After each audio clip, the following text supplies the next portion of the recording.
This video is for educational purposes and cultural awareness only. Have you ever heard of a gender that isn't male or female, but all genders combined into one? In the Bugis culture of South Sulawesi, Indonesia, there exists a community so revered that rituals cannot proceed without them. These are the Bissu, often described as priests who transcend the binary of man and woman. The Bugis people recognize not two, not three, but 5 genders. For cisgender men, Makanre for cisgender women, Kalabai for transgender women, Kalalai for transgender men, and the 5th, the Bissu. But the Bissu are not just another gender category. They are seen as a composite of all 4, embodying a spiritual wholeness that makes them unique intermediaries between the human world and the divine. So, how does one become a Bissu?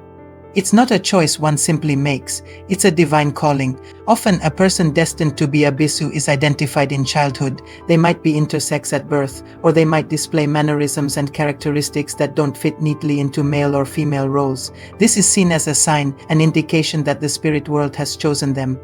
But this calling is just the beginning of a long and arduous journey. They must undergo extensive training under a senior Bissu, learning ancient chants, intricate rituals, and the secret language of the gods, known as Bahasa Turilanji. This isn't just about memorizing lines. It's about embodying a sacred tradition that has been passed down for centuries, long before the arrival of Islam in the region. The role of the Bissu in their community is absolutely vital. They are the keepers of ancient lore and the masters of ceremonies.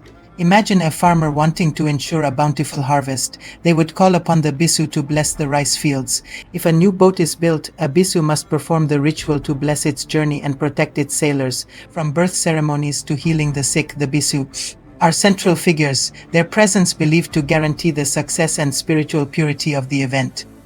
They are seen as living conduits to the spirit world, able to communicate with ancestors and deities in a way no one else can. Their sacred status places them outside of ordinary societal norms, respected and revered by all. One of the most awe-inspiring ceremonies performed by the Bissu is the Majiri ritual. This is a powerful display of their spiritual invulnerability. During this trance-like state, Bissu will attempt to stab themselves with a traditional dagger, a kris. But here's the incredible part: they remain unharmed. The blade doesn't pierce their skin. This isn't a magic trick. It's considered proof of their divine protection and the purity of their spirit. If a Bissu were to be injured during Majiri, it would be seen as a sign that their spiritual connection is weak or that they have done something to displease the spirits. It's a breathtaking testament to their faith and their unique place in the cosmos, a moment where the physical and spiritual worlds visibly collide historically. The Bissu were advisors to kings and queens. They held immense political and spiritual power within the Bugis kingdoms. They were seen as guardians of the royal regalia, sacred objects that symbolized the kingdom's power and legitimacy. The Bissu's counsel was sought on matters of state, and their blessings were essential for the prosperity of the entire kingdom. They weren't just priests. They were integral to the very fabric of governance and social order. Their existence demonstrates a time and a place where gender fluidity wasn't just accepted but was seen as a source of immense spiritual power and authority. This deep-rooted history is why they are still so respected today, even as their numbers have dwindled. However, the journey of the Bissu has not been without immense challenges. The 20th century brought waves of change that threatened their very existence. During a period of political turmoil and religious extremism in the 1950s and 60s, the Bissu were targeted. They were seen as heretical and their practices were condemned. Many were forced to renounce their identity, to dress and act as men, and to abandon their sacred rituals. Their regalia were destroyed and their traditions were driven underground. It was a dark time, a violent persecution that nearly wiped out this ancient cultural treasure. Many Bissu went into hiding, and for a while it seemed like their lineage might be lost forever. Despite this history of persecution, the Bissu have shown incredible resilience. In recent decades, there has been a resurgence of interest and a dedicated effort to revive their traditions. A new generation is answering the call, learning from the few remaining elderly Bissu who survived the purges. Academics, artists, and cultural activists in Indonesia and around the world have also rallied to support them, recognizing the immense cultural value they represent. This revival is a slow and careful process. It involves piecing together lost knowledge, reconstructing rituals, and creating a safe space for the Bissu to exist openly.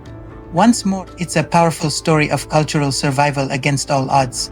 So what does it mean to be Bissu today?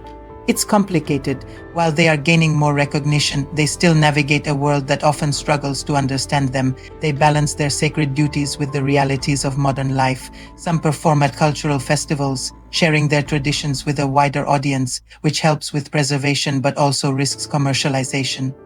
They are caught between being revered spiritual figures and being viewed as a cultural attraction.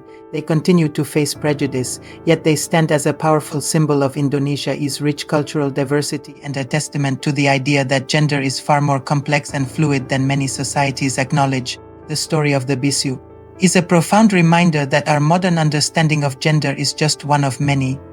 For centuries, the Bugis people have embraced a worldview where spiritual power is found in transcending binaries, in embodying a wholeness that is both male and female, and yet neither. The Bissu challenge us to look beyond our own cultural assumptions and to appreciate the diverse ways humanity has understood identity, spirituality, and the human condition throughout history.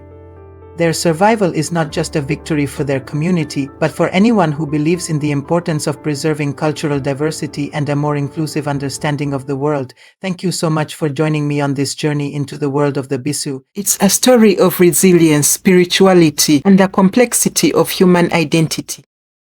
If you found this as fascinating as I do, please hit that like button, subscribe for more stories from around the world, and share your thoughts in the comments below. What other cultural traditions would you like to explore?